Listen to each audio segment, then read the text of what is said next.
अगर मुझसे पूछा जाए कि सबसे ज़्यादा असर आपकी शख्सियत पर किसका है, तो मैं कहूँगा मेरे गांव का है। अ, मेरा गांव बहुत सुदूर गांव का है, बिल्कुल हिमालय की तलहटी पर बसा हुआ है। जब मेरे बचपन में करीब करीब 50 मील की आसपास में कोई आवागमन का साधन नहीं था। मैं अपने दरवाजे पर खड़ा हो जाऊं तो हिमालय की चोटियां दिखलाई पड़ती थी, प्रकृति वहाँ की। दूसरी बात ये, अजीब गांव की बसावट ऐसी कि मेरे रक्त में तुलसीदास का रामचरितमानस और अनीस के मरसिए दोनों डूबे हुए हैं। और मेरे गांव में 50% मुसलमानों की आबादी थी। मैं आपको बताऊं, वो दोनों का मेल कुछ ऐसा मेल था कि बहुत दिनों तक, कुछ दिनों तक मेरा संबंध एक ऐसे संगठन से था जिसमें मुसलमानों का प्रवेश नहीं होता। तो मुझे जब गया मैं काम करने के लिए उस संगठन का, तो जब लोगों को बुलाया मैंने, तो उसमें से 80% मुसलमान आए। वो कहते थे कि वो विश्वनाथ ने बुलाया है, जब विश्वनाथ खिला रहे हैं तो हम सब क्यों नहीं जाएंगे। सब, मुझे बड़ी परेशानी पड़ गई। ऐसा जो इस भावबोध का एक जो गांव है, वो मेरे ऊपर उसका बहुत ज़्यादा असर है। मैं ऐसे कई बातें हैं जो बातें मैं सोच ही नहीं पाता। जैसे मैं आपसे बताऊं, मैं हिंदू मुसलमान का फ़र्क कर ही नहीं पाता। उन्हें इस लिहाज से कहा जाए तो आप जब उस तरह के संगठन में थे, हाँ, तो आपके बचपन के सहज संस्कार और उस संगठन की विचारधारा में स्वाभाविक विरोध था। स्वाभाविक, बिल्कुल वो तो आपका बाद में जो विकास हुआ वो आपका स्वाभाविक विकास है। स्वाभाविक विकास हुआ। मतलब वो जो है वो बनावटी और कृत्रिम उन दिनों था, कुछ देर के लिए था ये। फिर प्रकृति, नदी है मेरे गांव के पास, अवधी भाषा अपनी, कुछ कुछ ज़रूर मेरे माँ बाप का प्रभाव मेरे ऊपर। पहलवान थे, इज्जत बहुत थी, मारते पीटते थे सबको, लेकिन घर में पैसा नहीं होता था। ये जो साधनहीनता है मेरी, उसका बहुत असर मेरे ऊपर पड़ा। कुछ चीज़ें ऐसी हैं, जैसे मैं तुलसीदास और अनीस को अलग नहीं कर पाता, वैसे जैसे मैं हिंदू मुसलमान को अलग नहीं कर पाता, हिंदी उर्दू को अलग नहीं कर पाता, वैसे ही मैं मानव समाज से गरीबी के सवाल को अलग कर ही नहीं सकता। हम सभी लोग स्वतंत्रता के बाद के हैं। जी हाँ। तो उसने कैसे प्रेरणाएं दी जिसको आप अच्छी तरह समझते हैं और बता सकते हैं, हम लोग नहीं जानते? देखो, सबसे बड़ी बात यह है, देखो दो बातें हैं। हम लोग फैशन शब्द का प्रयोग बहुत हल्के अर्थ में करते हैं। मैं आज फैशन शब्द का प्रयोग दूसरे अर्थ में करना चाहता हूँ। जैसे जब मैं हाई स्कूल में था, पढ़ने गया, तब फैशन था कुर्ता खादी का और धोती पहनना। तब आप उस समय जो फिल्में बनी हैं, उन फिल्मों के हीरोज़ को आप देखेंगे तो आजकल फिल्मी हीरो से बिल्कुल अलग होंगे। उसमें फैशन था जेल जाना। वो जेल जाना जो डर था, उसे गांधी ने एक एक एस्थेटिक्स का पार्ट बना दिया कि जो जेल नहीं जाता है स्वाधीनता आंदोलन के लिए, वो कहीं ना कहीं उसके व्यक्तित्व में कहीं कोई कमी है। जैसे आप विज्ञापन में देखते हैं कि जब रेमंड का कपड़ा पहना जाता है तब कहा जाता है here is a complete man. तो उस तरह से उस युग में था कि जो आदमी देश के आंदोलन में कुछ जोखिम नहीं उठाता है, कुछ त्याग नहीं करता, कुछ बलिदान नहीं करता वो है, कंप्लीट मैन नहीं है। Complete man. वो पूरा आदमी नहीं है, पूरा नागरिक नहीं है, पूरा व्यक्ति नहीं है वो। जब किसी का प्रभाव जब तुम्हारे पड़ता है, जय, अगर सचमुच प्रभाव पड़ता है तो तुमको इमिटेट करने की जरूरत पड़ती ही नहीं। इसी को सौंदर्य शास्त्र में तदाकार परिणति कहा जाता है। ये जो तदाकार परिणति होती है, वो सिर्फ विचारों में और भावनाओं में नहीं होती है, वो कई तरह से सर्वांग तदाकार परिणति होती है। तो मुझे पता नहीं कैसे, जैसे अब लोग बताते हैं कभी कभी कि मैं पंडित जी की तरह से बोलता हूँ। अब बोल पाऊँ या ना पाऊँ तो अलग बात है, लेकिन यह तो तुम देखते होगे कि वहाँ अध्यापकों में आचार्य सत्यवेदी, पंडित विश्वनाथ प्रसाद मिश्र, अध्यापक के रूप में पंडित विश्वनाथ प्रसाद मिश्र 20 पढ़ते थे द्विवेदी जी से अध्यापक के रूप में, और उनसे भी बड़े पंडित केशव प्रसाद मिश्र थे, नामवर जी। लेकिन नामवर जी से बहुत सीखा है मैंने, लेकिन बोलने की शैली में उनकी न सीख पाया, वो नहीं मुझ में विदग्धता पैदा हो पाई, क्षमता, उतनी पढ़ाई लिखाई भी नहीं है। आप अध्यापक और आलोचक दोनों हैं। जी हाँ। आपकी आलोचना और रचनाओं पर आपके अध्यापकीय जीवन का कैसा असर पड़ा? आपको लगता है कि उसका कोई असर किस तरह का है? ये थोड़ा संगत है, लेकिन थोड़ा बेढब सवाल है।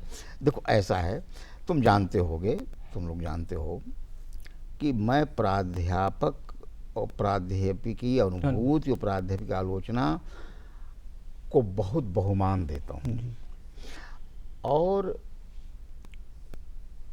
कहीं किसी से कोई गंभीर विमर्श हो तो उस विमर्श में मैं इस बात को बहुत अच्छी तरह आर्गू कर सकता हूँ।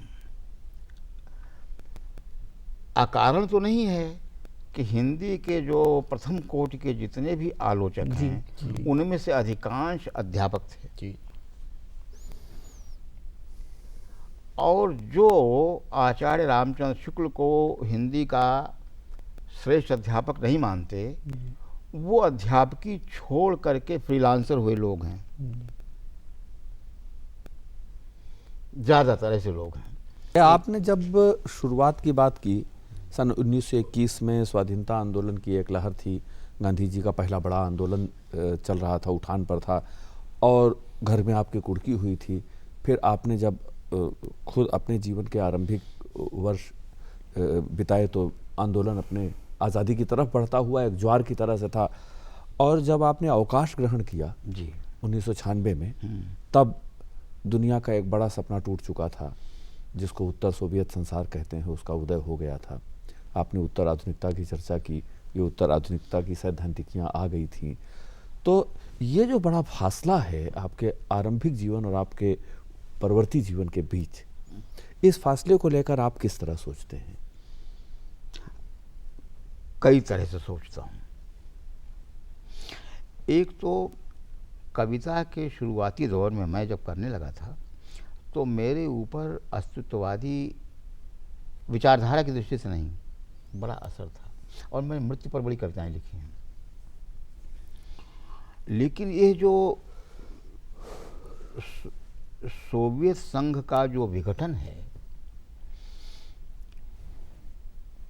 इससे तो एक बात मैं सीधे शुरू में कहना चाहता हूँ कि जिस तरह से द्वितीय विश्व युद्ध के बाद अस्तित्ववाद का प्रचार प्रसार हुआ, ये बात डॉक्टर शर्मा ने अस्तित्ववादी अपने निबंध में रामविलास शर्मा, फ्रांस के जो बुद्धिजीवी उन्होंने देख लिया कि भाई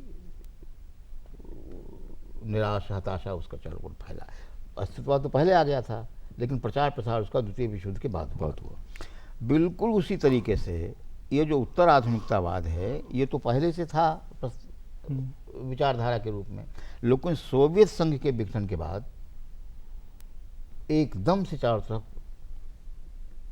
फैलता है और ये करता है।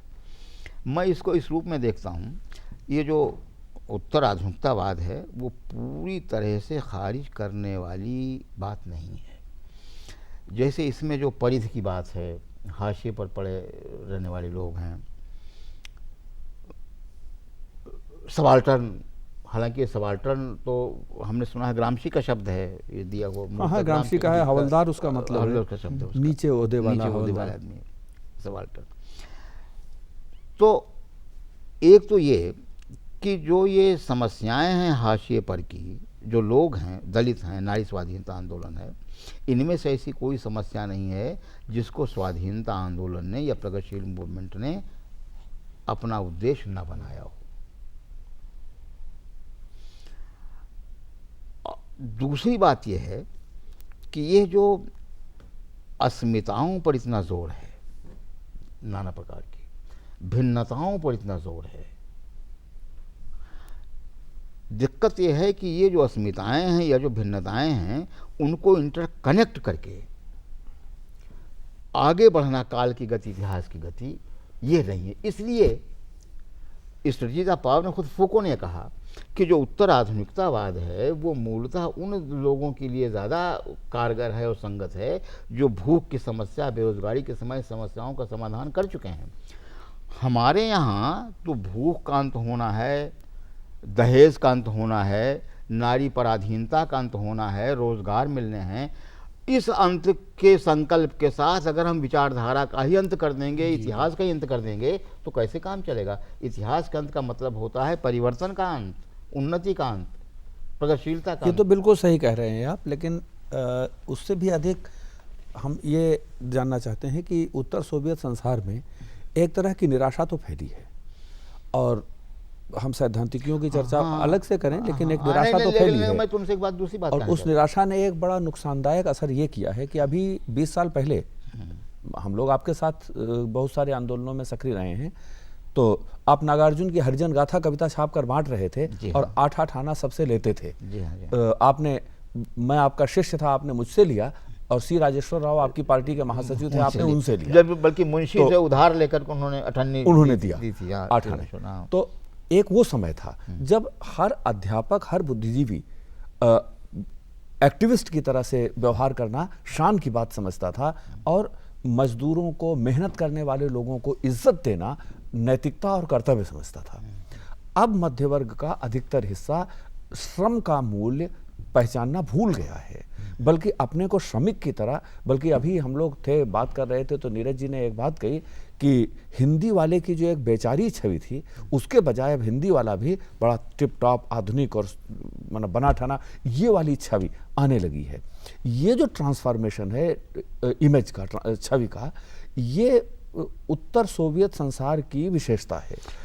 उत्तर सोवियत से विशेषता है, और भारत में ये बिल्कुल स्वतंत्रता के बाद अब आया है, 1990 के बाद आया है। नहीं, लेकिन वो आदर्श जो जेल नहीं गया देश के लिए, वो कंप्लीट मैन नहीं है। देखो दूसरी वहां से, और अब ये इसमें दो बातें, तुम्हारी बातें सब ठीक हैं, लेकिन मैं उससे हताश क्यों नहीं होता? देखो बता, नहीं, हताश होने की बात नहीं है। नहीं, उससे मैं एक आयाम, तुम उसको मेरे ख्याल से एक इसमें आयाम और जोड़ना चाहिए। वो जोड़ना ये चाहिए कि मध्य वर्ग का एक अंश बहुत समृद्ध हुआ है, अच्छा, और बहुत पैसा उसके पास आया है। हम तो तनख्वाह इतनी कहाँ पाते थे, अब जो पाते थे। बहुसंख्य जनता नीचे जा रही है, कुछ लोग बहुत ऊपर जा रहे हैं, स्पेशल कंजम्पशन मैंने। और इसके साथ साथ देश में कोई वामपंथी आंदोलन या कोई प्रगतिशील आंदोलन ऐसा नहीं है जो इस समृद्धि से प्रभावित न होता जा रहा हो। देखो, अंतर्राष्ट्रीय धरातल पर स्थितियां इतनी निराशाजनक नहीं हैं, बल्कि आशाजनक हैं।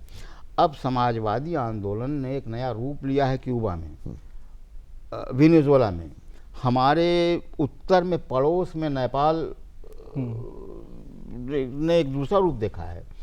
इस सब का असर जो है वो भारतवर्ष पर सिर्फ इसलिए नहीं पड़ रहा है। और एक बात और भी है, यहाँ पर बहुत राजनीति की चर्चा बहुत खुले रूप में हो नहीं सकती, थोड़ी बहुत होने में कोई दिक्कत नहीं, लेकिन हम उस रूप नहीं कर सकते। लेकिन इस देश में भी ऐसा नहीं है कि जो प्रगतिशील आंदोलन हैं या जो गरीबों की हालत को ठीक करने वाले हैं, बल्कि गरीबों की हालत ठीक हो रही है। जो समस्या तुमने कही वो मूल रूप से समस्या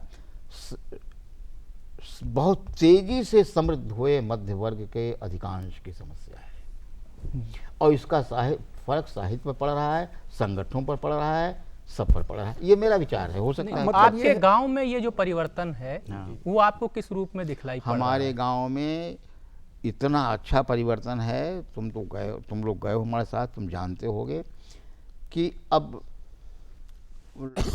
मैं उदाहरण देकर बताऊं, लखा बुआ थी। मैं जब पिछली बार गया था 2 साल पहले, तो लखा बुआ का घर झोंपड़ी घर था, बाकी सबका पक्का घर था। अब कि मैं गया तो मैंने कहा कि बुधराज तुम्हारा घर पक्का कैसे हो गया? तो उन्होंने कहा कि साहब वो अम्बेडकर योजना में हमें पैसा मिला, सरकार ने पक्का बनवा दिया है। वेश्या की लड़की अध्यापिका है, बेड़िन की लड़की।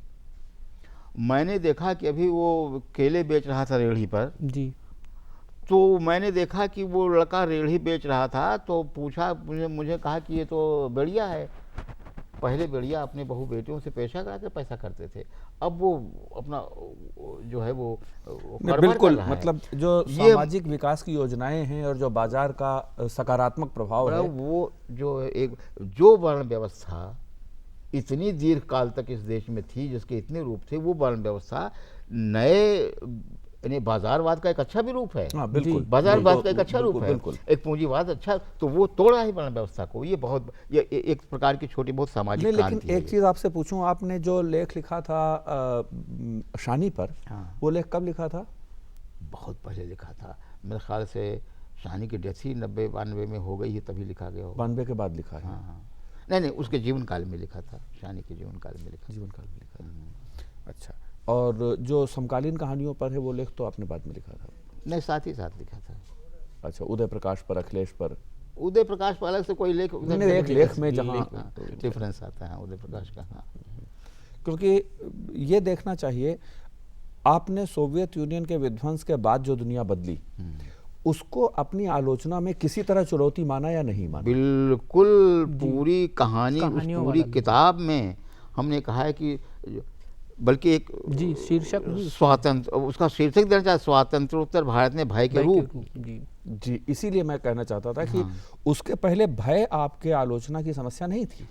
हाँ, क्योंकि समाज की समस्या है, बिल्कुल। क्योंकि हमारे इतिहास के दौर की समस्या है भय, और वो भय जो है वो कहाँ कितने रूपों में व्याप्त है, सब जानते हो कि एक दिन अखबार पढ़ लो और तुम भयभीत हो जाओगे पढ़ करके। और सबसे बड़ी बात यह है कि ये इतनी सामान्य बात हो गई है, तुम जानते हो, समाचार कमोडिटी है। समाचार जो है वो वस्तु है बेची जाने वाली, सौंदर्य जो है कमोडिटी है, सौंदर्य जो है कमोडिटी है। तुम देखते हो कि जो संगीत है वो अब किशोरियों की लचकन बन गई है, ये सब व्यापार बन गए हैं, पैसे की चीज़ बन गई हैं। तो ये भय है, भय की बात है ये। और कितना भय होता है, कितनी गोली चलती है, कितनी किस किस बात के लिए चलती है। तो इस तरह से देखें तो प्रकृति के जो कोमल मानवीय वरदान के पक्ष हैं, वो एकदम बिल्कुल अमानवीय पक्ष में बदलते जा रहे हैं। आतंकवाद, रेप, हिंसा, कत्ल, लूट। अब ज़रूरत इनसे लड़ने की है, इनसे लड़ने की, और लड़ाई है। कम से कम पीछे की घटनाएं तो मतलब एक नए ट्रेंड का संकेत बता रही करती हैं। इनके विरोध भी हो रहा है। हम जो प्रकृति है, जो पानी है, जो जल है, जो भूमि है, जो एनर्जी है, इसके प्रति हम, पर्यावरण है, इसके पहले हम पहले से बहुत ज़्यादा सचेत हुए।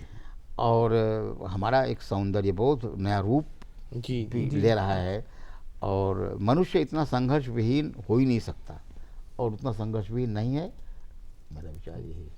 जी तो आपने सद्दाम हुसैन पर कविता लिखी आपने, और निठारी कांड पर जी हाँ, कविताएं लिखी आपने। तो क्या आप अपनी कोई कविता या कविता का कोई अंश अंत में सुनाना चाहेंगे? सुना दूं? बल्कि सुनाइए, बहुत अब उपयोगी भाई होगा। तुमने पहले तो लिख लाता मैं एक कविता जो मुझे याद रहती हो, कहिए मैं सुना दूं। जी बताया होता तो छंद वाली सुनाऊं कि बेछंद वाली? जैसी आपकी इच्छा हो, बल्कि दोनों तरह का एक एक टुकड़ा सुना दीजिए। देखिए, एक तो कविता मैंने बहुत पहले लिखी थी कि मैंने बड़े आदमी से पूछा कि तुमने ये कोट कहाँ से पाया। उसने कोट उतार कर फेंक दिया, और उसने मुझे घूर कर देखा और कोट उतार कर फेंक दिया। मैंने उससे पूछा कि तुमने ये चश्मा कहाँ से पाया। ये कविता तुम पर नहीं लिखी मैंने।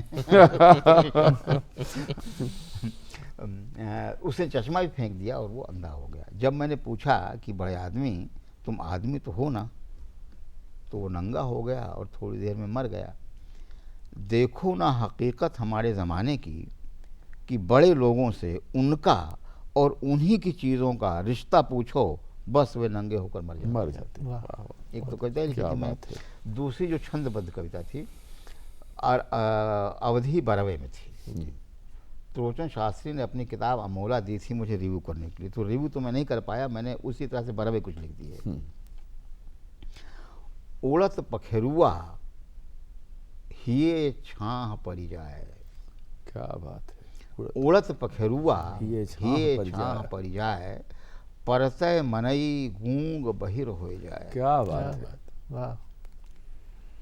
रात अंजोरिया कहूँ मरसिया होए, वाह। रात अंजोरिया कहूँ मरसिया होए, रोए से का होए कहाँ सब रोई। क्या बात है। क्या बात है। मेरे यहाँ दादा अम्मा माँ बाप कहते हैं, दादा अम्मा छाड़ी गए सुरधाम, अब हम केकरे आगे रोई राम। क्या बात है। बिटिया गए ससुरारे लई गई जीव, बिटिया गए ससुरारे लई गए जीव। बिटिया की बिटिया पायन, पायन जीव। क्या बात है। क्या बात है। क्या बात है। और आखिर में है कि तुलसी रहीमन तिरलोचन, ये इन लोगों ने बरवे हाँ, लिखा है ना। हाँ, हाँ। तुलसी रहीमन तिरलोचन कै रीत, बरवे भाखे बिसनत हुक मन प्रीत। क्या बात है। क्या बात है। क्या बात है। लेकिन बिटिया पायन तो जीव वापस आया, और इसी से आज की बातचीत का समाहार सबसे उपयुक्त होगा कि इस निराशाजनक समय में भी हम जीते हैं और जीने के लिए जीवन को अर्जित करते हैं, और शायद यही, और साहित्य उसका एक साधन है, संस्कृति हाँ, हमारे यही साहित्य उसका सबसे महत्वपूर्ण साधन है। यही साहित्य की सबसे बड़ी सार्थकता भी है। इस मूल्यवान बातचीत और मूल्यवान संदेश के लिए आपका बहुत बहुत धन्यवाद। धन्यवाद। तुम लोगों ने